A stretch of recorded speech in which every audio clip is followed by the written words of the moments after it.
Kur'an'a çok bağlanmamız lazım. Te, fe, cim, he, he, dal,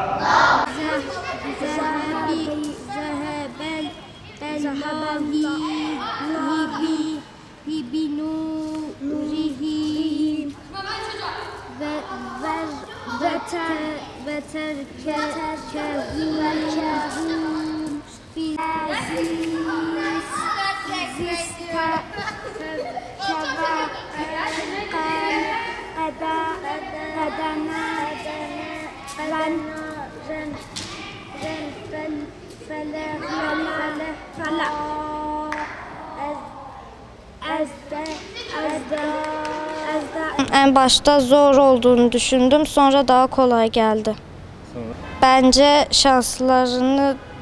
Bence burası çok güzel, buraya gelmeleri lazım.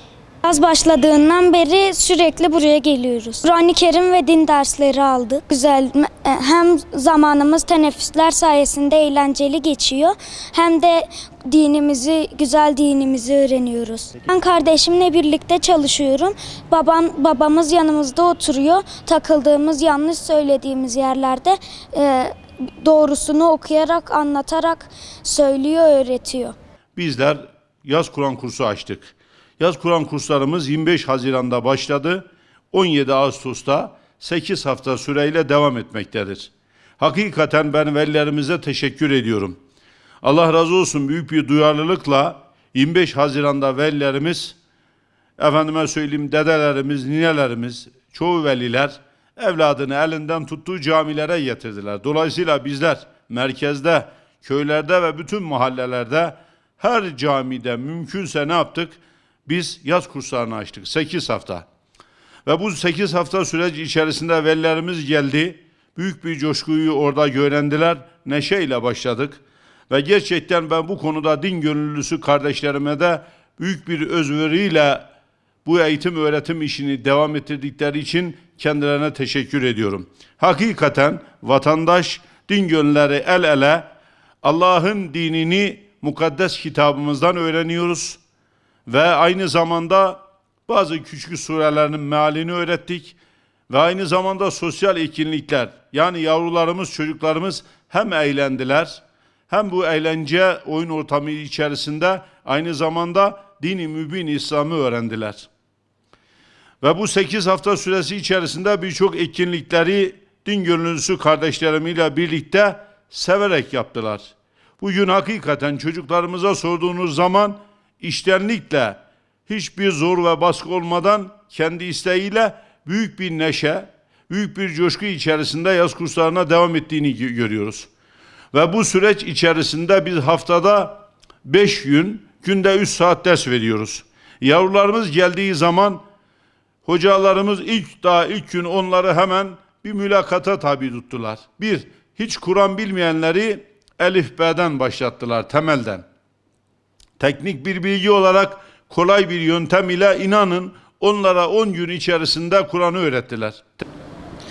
Dini bilgiler eğitimini de veriyoruz kendilerine. Caminin içerisinde sosyal etkinlik de yapıyoruz onlara.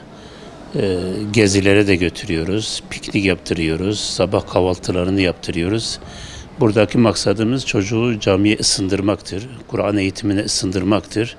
Çocuk ısınmadan Kur'an'ı öğrenemez, algılayamaz, sevemez. Biz bu şekilde elhamdülillah başardık, başarmaya da çalışıyoruz. Son 2 haftamıza girmişiz.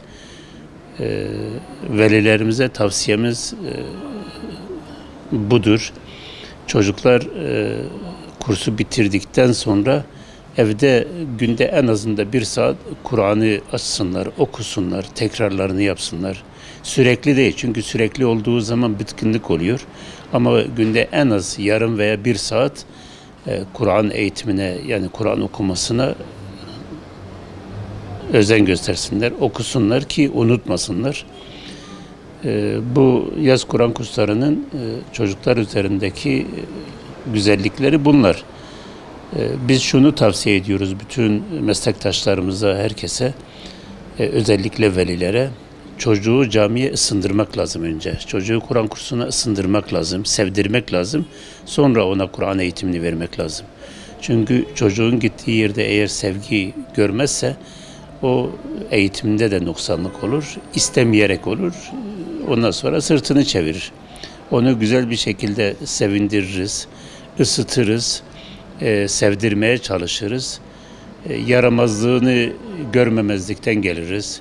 Gerekirse camilerde oynarlar, koşarlar. Çünkü cami buluşma yeridir, cem etme yeridir, çocuğu sevdirme yeridir. Çocuk küçükken camiyi sevdiği zaman artık büyükken camiden çıkmaz. Bunda da elhamdülillah mükafatını görüyoruz, başarısını da görüyoruz. Çocukların camilere karşı sevgilerini de görüyoruz, ısınmalarını da görüyoruz.